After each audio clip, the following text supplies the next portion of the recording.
विधान भवनातून मुख्यमंत्रीही ऑनलाईन पद्धतीनं या कार्यक्रमाला उपस्थित होते। यावेळी महाराष्ट्रातल्या 91 लाख शेतकऱ्यांच्या खात्यात 1837 कोटी रुपये जमा करण्यात आले।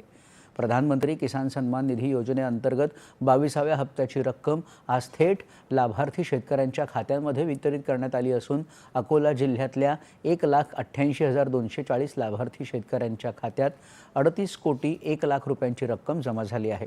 अकोला जिल्ह्यातील लाभार्थी शेतकऱ्यांनी यासाठी आनंद व्यक्त केला आहे।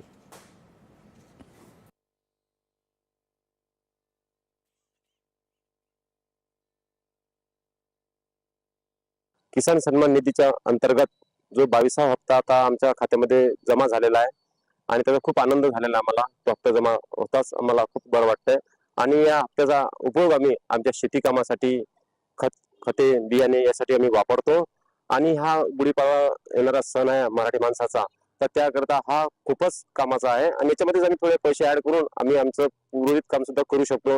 हा नियमित आम्हाला हप्ता मिळतो, त्यामुळे मोदी सरकारच्या मानवतेत आभार कमीच आहेत। मी एक अल्पभूधारक शेतकरी आहे आणि आताच माझ्या खात्यामध्ये प्रधानमंत्री किसान सन्मान निधी हा 2000 रुपये प्राप्त झालेला आहे। हे जे महाराष्ट्र शासनाचे 6000 रुपये आणि केंद्र सरकारचे जे 12,000 रुपये जे आमच्या खात्यामध्ये जमा होतात, तर निश्चितच आमच्या शेती कामासाठी किंवा जे काही कृषी अवजार किंवा खते बी बियाणे घेण्यासाठी आम्हाला चांगले उपयुक्त ठरतात आणि ही एक योग्य वेळ आहे की गुढीपाडव्याच्या मुहूर्तावर हे रक्कम आमच्या खात्यामध्ये जमा झाली। निश्चितच याचा लाभ आम्हाला आमच्या शेती कामासाठी होईल। लोकसभेत आज वित्तमंत्री